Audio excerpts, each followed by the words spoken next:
Welcome to the Real Life Buyer podcast. In this podcast, you will hear interviews with business owners, entrepreneurs, thought leaders, authors, and technical specialists in their field. These professionals will hasten your development, accelerate your career, and broaden your business know-how. Now, introducing your host, Dave Barr, interviewing with a purchasing twist. Hello, and welcome to the Real Life Buyer. Wealth is often a key goal we pursue in life. And of course, nobody wants to take a slow boat if someone offers you a lift on a jet. My guest today is John Mendez, a fellow podcaster who hosts the Walk to Wealth podcast that interviews successful people to enlighten and empower young entrepreneurs to build wealthy, abundant lives. Today, I'm keen to discover from John what he has discovered and what others need to know to lead a purpose-driven and successful life. So, hello, John. How are you doing? Dave, thank you so much for the amazing introduction. I'm doing very well today. I'm on a high note. I love talking to people, so I'm excited for our conversation today. Fantastic. And so am I. Been looking forward to this. So a little bit of your backstory. You're into real estate and you're into podcasting. But let's, tell everybody what it is you get up to and what fires you up. Yeah. So for me, I have someone on Fiverr write my bio, full transparency. So they made it look extra nice, extra well written, right? And so they tied the social media stuff in there. They got a bunch of stuff in the bio. But what really gets me up, it genuinely is helping other people. And that's the Miss America answer, as they say, like the one, we all want to help people. But it's like, I genuinely enjoy, and my mission statement, right? Enlightening and empower young adults. I just made it sound a little fancier, but I genuinely enjoy helping other people because I know what I needed and what I didn't have in my own life. So helping other people who grew up in like similar situations, such as I had, and have similar, I guess I wouldn't say harsh. At least for me, it wasn't harsh. When you're a kid, life is just life. You don't really know what it is or what it's not. So it's like, but not the most lavish upbringing, right? Not the most fortunate upbringing. You really find their way in the world and figure out what it is that they want to do and help them get some guidance, some directions, because there's a lot of lost people my age. There's a lot of lost people of any age, but that's what really gets me going is, helping people out and networking, meeting great people. That really is what fires me up. And it's the second tank of gas that keeps me going when the first tank of it is empty. Cool. Now you started your podcast only relatively recently. Yeah. It's obviously a weekly show, and you've no doubt interviewed quite a few guests now. Yeah. So I'm curious, would you care to share which of your many guest speakers have perhaps impacted you the most or in a most significant way? Yeah. And so this guy is someone that I find myself quoting a lot, and his name is Vic Manzo. And his episode is 34, if I'm not mistaken. The reason why I love his episode is because he talks about like law of attraction and things like that. But he's really deep into like quantum physics. And the way he breaks it down, because we all hear law of attraction, you have to manifest the life you want. We all hear all that cliche stuff. But like the way he breaks it down, he made it make sense in a way that I've never seen it illustrated. I've never seen it explained in the depth and the simplicity at the same time that he went. And he talks about one of the biggest things I learned from him that was really like, I guess like groundbreaking, for lack of a better way to put it. It's like the idea of non-sacrifice. Like a lot of times we're taught in this world that we have to sacrifice. We have to give something up in order to get other things, right? And what he talks about is that when you're choosing what you love to do, you're never sacrificing. It's that state of non-sacrifice. And that's something that really hit home to me. And another thing that I love quoting from him is, so the law of attraction, actually, it works in threes. So the first is the law of vibration, right? But the frequency at which we're vibrating at then attracts certain things to us, right? And when those things start to attract, then that's what happens to tend to manifest in our real world. And like, that's like, he talked about a bunch of different laws like that. But that one is the one that I just heard the most, because everyone talks about law of attraction. Like you read all the books and the self-help podcasts and videos, but like he broke it down, like it's actually three layers to it. And that's how it works. So those are probably like the two things that I took away from his episode that I can just recall off the top of my head. Yeah, I know Vic, actually, I interviewed him, must be 3 or 4 months ago, perhaps, maybe a bit longer. So I do know Vic. He's a cracking guy. So yeah, I empathize there that, he's very knowledgeable. So we had a chat, obviously, a few weeks ago just to get to know each other. And we had a really great conversation. And you mentioned a few things. So I think one of the things you said to me is that passion can at times lead you astray, which is an interesting concept. I want to understand what you mean here as people usually encourage others to follow their passion, become focused on it, and often, quite obviously, turn it into a business. Yeah. So talk us to me about leading people astray. Why does passion do that? Yeah. So like many good things in life, too much of any one thing can lead you into a very negative direction. So there's that, but that's, people want to hear the actual meat of the answer. And so the answer is, we tend to put our own spin on things, whether it's our words, whether it's our dance move, whether it's our podcast and the style that we interview, whether it's our business and the things that we offer. We tend to put our own spin on things. But one of the worst things that we could do is put our own spin on words, because words have definite definitions, right? And they don't have subjective definitions. And so with passion, a lot of the time you ask one person what's their passion and you ask someone else what is a passion, you'll get like 70 trillion different answers, right? So if you look up the dictionary definition of passion, according to Oxford, it's a barely controllable emotion. And so if you're pursuing a barely controllable emotion, it's the equivalent of building a house upon sand. You could build it, it can look nice, you're on the beach, you're enjoying it, but as soon as the storm comes, you don't have a stable foundation for your life to be set on. So if you follow your passion and you pursue your passion, that is the big thing that is, you have all your, you're orienting your entire life around is pursuing that passion. The same way that it came in is as quickly that it will come right back out. And that's why you talk about in marriages, if you marry someone simply for the fact that you're attracted to that person, as soon as you get close to 40, 50, 60-year-old, good luck keeping that marriage, because all the passion that you have is going to be right out the window. So if you don't have a stable foundation underneath that, everything's going to come to shambles eventually. So that's why you're leading pursuing your passion as the main thing and the main orienting factor that you base your life around is actually a pretty bad idea. Yeah, well, I'm in my 50s, so I could be careful then. But I've been married for, oh, dear me, more than 25 years now. So I must be doing something right, or perhaps I'll be out of my ear soon. Who knows? Okay.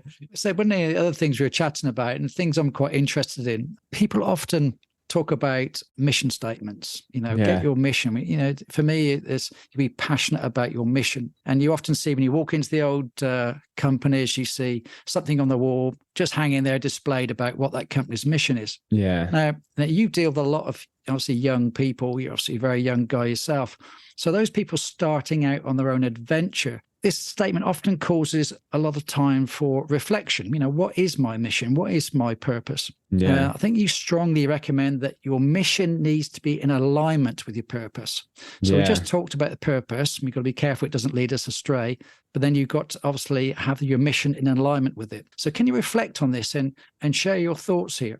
Yeah. So when it comes to the mission statement, it's something that's pretty simple, the formula to actually create one. But the idea around it is the more important part. And a mission statement is something that transcends you. It's something that you probably will never accomplish in your own life, but you're in continual pursuit of it. It's the one thing that you're orienting your life towards. And your purpose is usually somewhere in that mission statement. But it's like that mission is something that you probably will never hit. But for me, like no matter how many young adults I help with my podcast, no matter even if I was Joe Rogan, there's always going to be a new young adult to help. There's always going to be more young adults, right? It's something that no matter how good I get, no matter what I do, I'll never be able to achieve it. But it's something that I'm still in continual pursuit of. And a lot of the times people have their goals as a mission statement, because if you can accomplish it, it's a goal. That's what makes the difference. Whereas a mission statement, it's larger than life almost. And creating it, it's pretty simple. It's pretty much, an action word, and then who you want to help, and then how you're going to help them. That's pretty much the simple formula to create one. And so mine, and it's good to have this off the top of your head, because it's something that you can use at a networking forum, or you go to a conference like, hey, John, what do you do? It's like, hey, I'm the host of the Walk to Wealth podcast, where I enlighten and empower young adults to build wealthy, abundant lives. Now, how I help them in my current state, mainly right now, is with the podcast. But as I start growing older and I start, gaining more experience, achieving more things in life, it may be coaching. It may be a course I created. It may be a book that I write. So usually the way you help that, you help is, it changes, but it's something that I'm still going to be in continual pursuit of, no matter what age I get, and no matter how much success I get. It's always just the how is kind of the main part that kind of fluctuates throughout your life. Okay.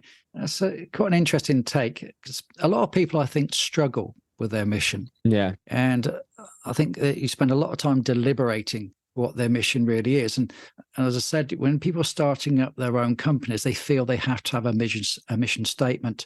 And quite often they can be bland and dry. Does it really fit with passion? Quite often you'll read those in those corporate statements or websites or in their receptions. You're wondering if it actually does capture the passion. Now, you've got a great statement there, but it's how to achieve it is the next phase.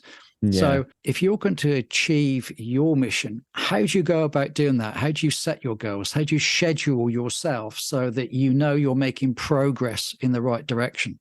Yeah, so I'm going to make a quick disclaimer. You could easily just skip this part of create a mission statement and start your business, and you probably can find a lot of success. It's not until later down the road where you realize that there's a void in your heart and in your life that you haven't been filling, although you have been achieving success and making tons of great money.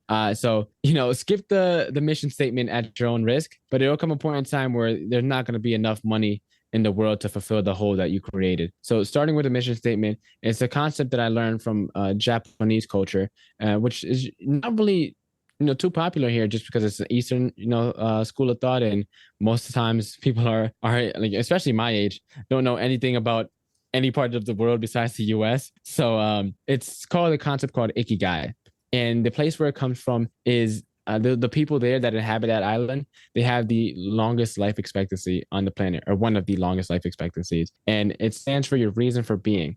Now, the way to find your Ikigai is the intersection of 4 circles. Now, if you have a pen and paper, you could easily do this right now if you have your notes out on your phone. It's a super simple task. The first circle that you want is called what you love to do. What would you do for the rest of your life had no one paid you a single penny ever from it, right? Had you never made a single penny, write down every single thing. It could be reading, it could be podcasting, it could be rapping, it could be creating art. But write down every single thing you can think of. Then once you get that side done, then you go on to the next circle. What does the world need from us, from you? And you list out all the problems that you feel compelled to solve. Every single problem. For me, it was kind of like financial literacy, mindset, getting out of scarcity. That was kind of the things that compelled me. But it could be, the obesity crisis that we have here. It could be solving cancer. It could be building houses for, humans for habitat, or Habitat for Humanity, I think it's called, and going to other third world countries. Like, write down all the things that you feel compelled to solve for this world. Once you get that down, hopefully you have something that's in alignment with those 2 circles. Then you just go right on to the third one, which is, what can you be rewarded for? A lot of the times we do some things and it could be, volunteering work or charity work, but we still have to make ends meet somehow. So find a way that you can make ends meet with that one thing, and write down all the different ways you can make money. Or, as I said, you don't need a mission statement. You could very well start a business and make money from it. Write down everything that you can think of. Hopefully you have something in alignment with the circles that's still there. And the last circle is, depending on who I'm talking to, if I'm speaking to younger people, it's what do you have an aptitude to be good at? Or more experienced people, what are you good at? Usually, if you're earlier on in your journey, you have kind of skills that are very underdeveloped, but you have, for example, I'm very social, I'm very extroverted. So I want to get into public speaking. I have a natural aptitude to potentially be good at that because I already like speaking. It's something that's natural for me. Whereas someone who's an introvert may be going against the grain. Not saying they can't be good, but they'll definitely be going against the grain if they want to get down into the public speaking route. So, what are you good at, or what do you have the aptitude to be good at? And hopefully once you've written out all your 4 circles and made a list for each circle, that there's something that's congruent across the 4. And then that would be your Ikigai, your reason for being. And if you don't have one, just start with the first circle. Start with something that you love and just trial run these things. And just the sooner you try them out, the sooner you realize which one is not the answer, and then just go from there. Okay. What's missing for me in that is the timing.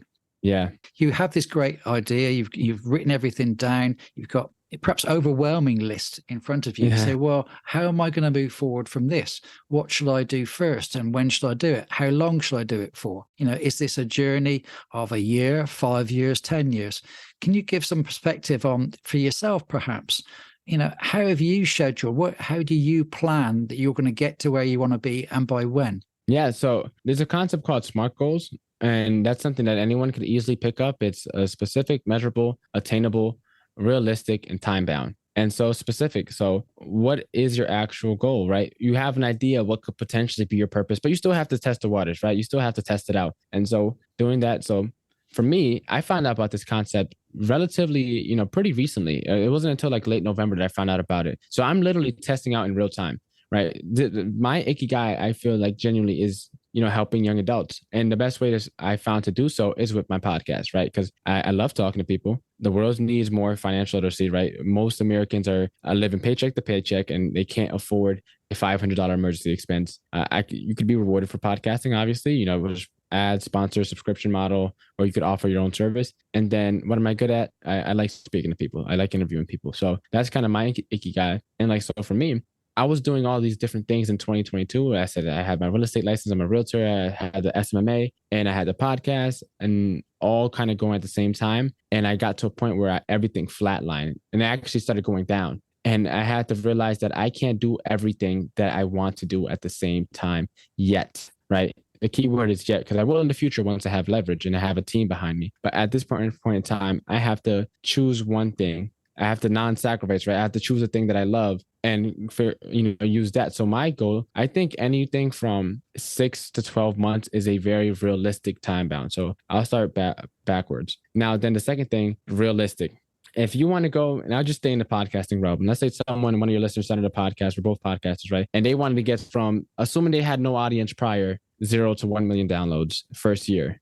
You and I both know it's not that easy. Yeah, it's not that easy, especially first year if you don't already have an audience, right? So let's be a little realistic, right? What can you do, right?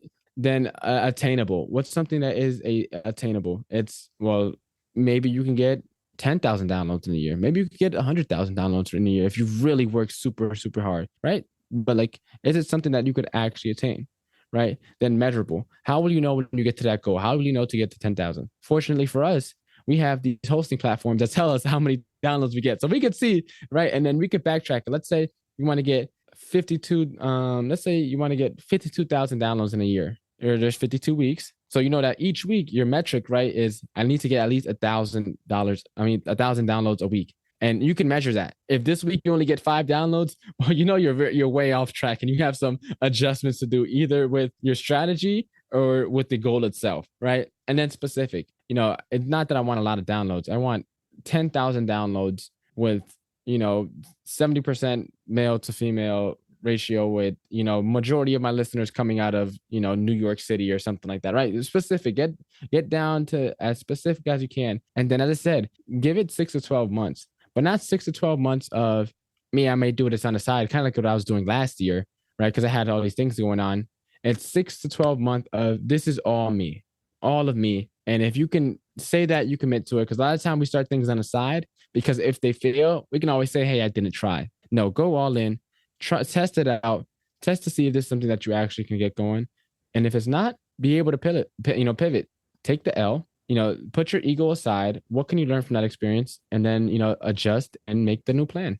Okay. So it sounds like you've got things organized in your own head now. You've got your goals, you're monitoring your progress, which is great. Now, people often, certainly if we've just gone into a new year, set themselves goals. They've got their wonderful aspirations of what they're going to achieve and not achieve. Perhaps by the end of January, a lot of those would have gone. So to achieve them, though, takes certain behaviors, attitudes, routines, actions.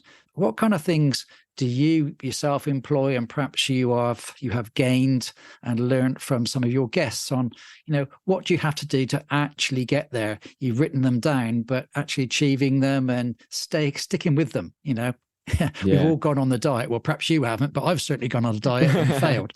So what kind of things is going to help you achieve those goals?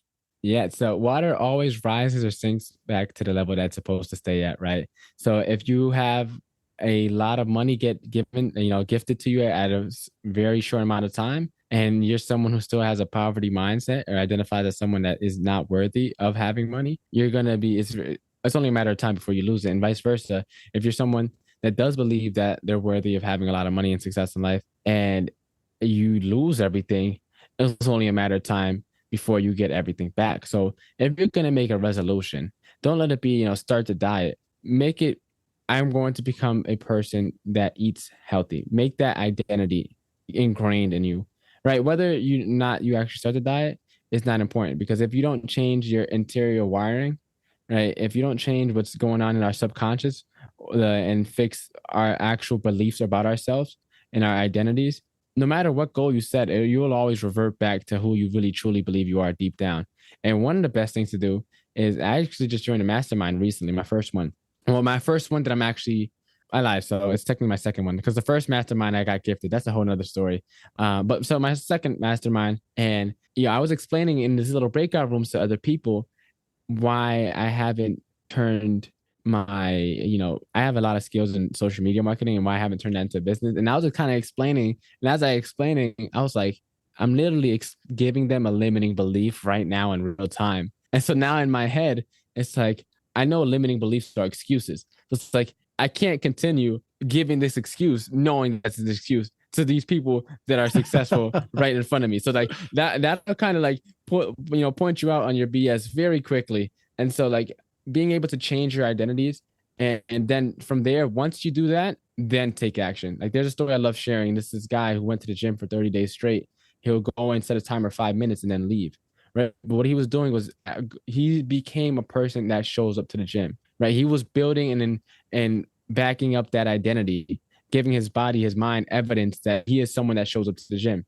So that once he started picking up and actually working out, he was already someone that goes to the gym. Going to the gym was easy. He mastered the art of showing up. And then working out became inevitable because now he's already there. He might as well work out, right? That's the next right step. So, working hard to build those beliefs and that identity in yourself, that whatever the goal may be, who do you have to become to achieve that goal? And then focus first on believing that you're already that person, and not the believing as in like fake it till you make it. Like, hey, if you're not a marathon runner, don't go out thinking you can run a marathon. You will seriously, get hurt, trying to run for 26 miles, right? It's not one of those fake it till you make it type of BS pieces of advice. It's more so engrave that idea as that it's possible, that is you. It just hasn't played out yet. And you're on the way towards that person. And then from there, taking action is only going to become the next right step. So, but focusing on the identity first is what makes everything else so much easier. Yeah. Obviously, I believe there's behaviors that you need to consider. You talked about mindset, and that is absolutely critical. I'm not going to get away from that. You've got to have the right mindset, otherwise you're doomed to failure, I think. And that can be very difficult. There are people who will have a negative mindset, a natural propensity to be negative and look on the worst side of things, and trying to break out of that. I'm not going to underestimate how tough that can be. And you mentioned routine there. The guy goes in every single day to the gym. He starts to establish a routine, a normality. I think that's super critical as well. For myself, every day I'll get up at 5:20 and have a routine before I get up for work. So that's some exercise, some meditation. I literally got a 15-minute routine every single day, and that sets me up for that. Yeah. Now you mentioned a good point there that I kind of want to touch on too. And it's not so, like, as you said, we all have different propensities to different things. Some people are more, have a propensity towards the negativity, and they tend to focus on that. And then it goes back to understanding that laws of physics a little bit to bring that into this. Energy can't be destroyed or created. It can only be transformed, right? And so know that what it is just is, right? So if you're someone that tends to sway a little bit more towards the negativity, it's not about getting rid of that. It's about transforming that into something that serves you. Use that fuel in a way. For example, there's some people that move towards pleasure. They want the candy. They want, the big goal, the Ferrari, whatever. And there's other people that move away from pain. They don't want to go back to what they had to go through. Either it could be amazing fuels, to fuel your engine to success and to, wherever you want to go. But it's not about creating or destroying certain things. It's about transforming what you already have. Yeah. I think another key thing is the inputs. And what I mean by the inputs, the people you surround yourself with. Obviously, if they're positive, very energetic or whatever the case may be, you'll start to become one of those kind of people. And the other input is, for example, we talked about social media. We talked about the news, for example. If you, are avidly watching the news, how much of that news do you find is positive? It's usually doom and gloom, disaster. It doesn't really put you in the right mindset. So, surround yourself with the right people, surround yourself with an environment that leads you to think in a positive way. Cut out the things that will perhaps drive you down, drag you down with it. Do you agree with that? I agree 100%. And here's a resolution for anyone that's listening. Screw trying to get on a physical diet. What's your mental diet consist of? What are you eating mentally? What are the social media channels that you're following? What are the channels on TV that you're following? I asked my grandparents literally last night. I was like, why do you always watch the TV and only watch the news? And it's like, well, we got to see what's going on in the world. And it's like, no, you don't. If something bad were to genuinely happen that were to shift the entire country, you don't need to watch the news. You'll see people running out your window talking about the sky is falling and the world's coming to an end. If something that catastrophic were to happen, you would know. You wouldn't need the news to tell you. And if someone that loves you and cares about you knew about something, they would call you and tell you to warn you, right? So you don't have to watch the news for virtually anything. You'll be able to still thrive and still stay in a know-how and in the loop of things and what's going on. And for social media, one thing that I did is, so I use my personal page for pretty much everything. I literally muted every single person that's not in my Dream 100 of potential guests that I want to interview.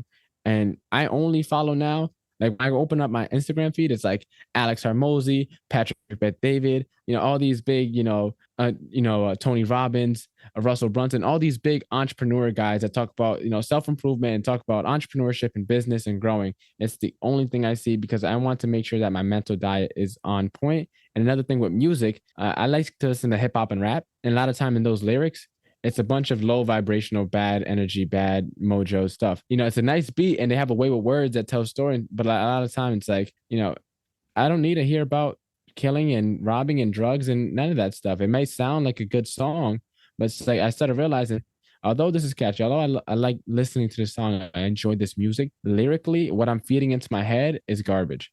So I can't listen to it anymore. And not saying that the lyrics were garbage, it's just that it's negative lyrics. So that's why it's garbage. Not because it's a bad song. It's just more so it's negative. And I can't have something disrupting my energy, disrupting my sway and my flow of what I have planned for, especially for this year. Yeah. Yeah. Curious. Do you have a mentor? So growing up, I never had a mentor. And I still don't really have a mentor that I directly look up to per se. But what I did do is not having a mentor growing up in my childhood taught me to be very, very open-minded. So I like to say there's a quote that I always use. It's the reason I see farther than most is because I'm standing on the shoulders of giants. And I give the utmost credit to everyone who's been able to cross my life in some way, shape, or form, whether they were there for a day, or for a season, or for the people that are still in my life. I give all the credit to them and all these different opportunities and experiences because fortunately for me, I'm very, very open-minded. So there's things I was able to take away from all these different things. And I'm just kind of like a giant stockpile of the accumulation of these, different experiences. Right. Okay. One other thing I just jumped into my mind when we had a conversation before, you mentioned something different. A lot of people class the most important days of the week are Saturday and Sunday. Okay. Now you've got a different take on that. Do you want to share that with everybody? Yeah. So, when you're living a purpose-driven life, right? When you have life in your control, everyone tends to hate Mondays, right? Because, it's the start of the new week. But when you're in alignment, when you have everything that you're doing, you're generally, orienting your life towards serving your purpose, there should never be a day where you wake up and it's like, I feel bad, or I look forward to the weekend. Most likely, if you do look forward to the weekend, you probably are still an employee, and there's nothing bad about being an employee. Of course, we need to have employees so that businesses can run, but it's like that way of, if it's not serving your greater purpose, why on earth are you doing it? Yes, of course, you got to make ends meet, but there are so many ways to make money in this world. And so it's like, if you're waiting towards Saturday and Sunday, now that's 2 out of 7 days, right? You pretty much, mind you, we already spent a third of our life sleeping. We probably spent a third of our life in school. And now we're spending a third of our time as well working. All this time, and that now we only have maybe Saturday and Sunday. And for the people that are working 2 jobs, their weekends are flooded, right? So they may just have Sunday maybe, right? And so it's like, if that is the only day you're living and you're looking forward to it, you have to come to the realization that you aren't really living life. You're just breathing. And it's a harsh realization to come to, but there's a quote that from a rap song, ironically, it's everyone dies, but not everybody lives, right? And it's like, if you're looking forward to the weekend that bad, it may just be that you haven't really truly found what it is that you're here for. And you may just need to do some reflecting to reorient yourself to whatever it is. So the weekends, yes, of course, are fun because usually other people are relaxing. So if you do have your own entrepreneurial endeavor, and then you could also probably relax as well. But it's like, if you're looking forward to it solely because it's an escape, then I think you're going about things the wrong way. Yeah, absolutely have to change. So I'm just looking at the time now. People are probably curious a little bit about John Mendez now. So where would they need to have a look and find out more about you, listen to your podcast? Do you want to tell everybody your social media and everything else? Yeah, I mean, before I give that out, I just want to say thank you. I genuinely appreciate, the opportunity to have this conversation with you today, and I love the questions that you asked. Definitely made me think and go deep into my mind, so I could pull out some good answers. Not finished yet, mate. Alrighty, but so I, if you're not finished, I'll just give this out really quick. If you found anything I said today to be valuable, or these questions that I'm going to answer that are up and coming, just go to www.walk2wealth.com. Again, that's www.walk2wealth.com to check out my podcast. All my social media links are there, and that's the best way that you can get in touch with me. That's cool, because you are on Facebook, Instagram, TikTok, Twitter. Yeah. They can find you on LinkedIn if you really do search, even a bit of YouTube. So yeah, you're everywhere, mate. Okay. Yes. So let's just finish on your podcast. And obviously that started to change your life. It's certainly, when I started to record podcasts and meet some, wonderful guests like yourself, it does change. You're meeting people from all around the world, different thoughts, different ways of thinking, and it can't help but to change you. Just curious now, I know it's relatively new in your journey, but how do you feel it has impacted your life already? And do you feel already that you've impacted others? Yeah. So the moment I realized that my podcast meant something to anybody is back in February or March, or I forget when exactly the day was, but around that time of this past year in 2022. And there was a period of time where I wasn't dropping episodes. I think I went like 3 weeks without dropping an episode. And my cousin had texted me, "John, what are you doing? You're not dropping." And it was at that point on that I knew that there's someone out there that cares about what I'm producing. And I think at that time I was only getting maybe like 5 downloads an episode, maybe. And since like that, and mind you, she's my cousin, so like she has this family, but my family isn't like the most tight knit. So it's like she doesn't have really any obligation to listen to my show. It's not like it's one of my super close cousins, right? And so we ended up actually becoming a lot closer. But once she listened to that, I was like, okay, I got something here. And from there, I started becoming more consistent. And I think since about like April, I might have missed maybe one Sunday, but I've been dropping episodes every Sunday since. And I'm actually now in a point where I'm starting to drop 2 episodes a week, and I'm going to do 2 episodes a week now. And it's changed my life because it's given me something to look forward to. It's something that I genuinely enjoy.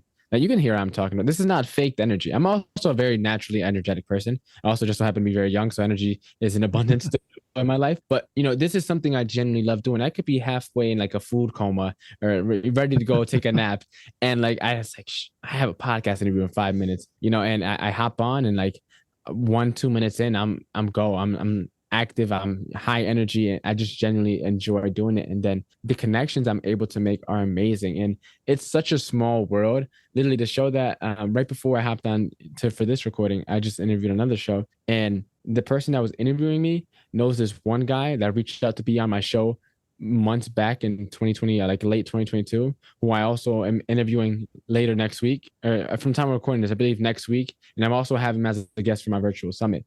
And it's just like, mind you, this guy who just interviewed me, I have no past or previous connection with him, but he's someone that knows a guy that I just so happen to know. And there's another example. I told you I joined a mastermind recently. There's another guy whose show I hopped on.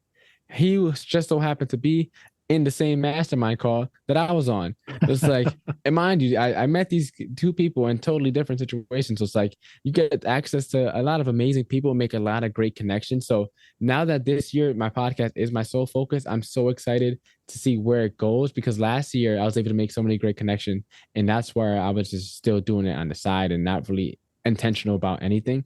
But now that I am so much more intentional, I'm excited to see where it takes me, the people I'm able to come across, and the people I'm able to meet, and the connections I'm able to form. Great. That's a good thing to finish on. It's great that you've got clearly your purpose in life is there. It's mapped out, and you're walking down the right route. So love the fact that you're obviously high energy, young guy, clear direction. And I wish you certainly all the best and hope to talk to you again before long. Thank you so much, Dave. It was a pleasure, and I appreciate this conversation today. Take care, mate. So there's another Real Life Buyer podcast. I do hope you enjoyed it and it's given you some ideas and inspiration for greater action and achievement. If you are a purchasing or a supply chain professional, business owner or director, come and join my Facebook group, the Purchasing and Supply Chain Community Hub, a safe place to engage with like-minded, friendly people. See you soon. Bye.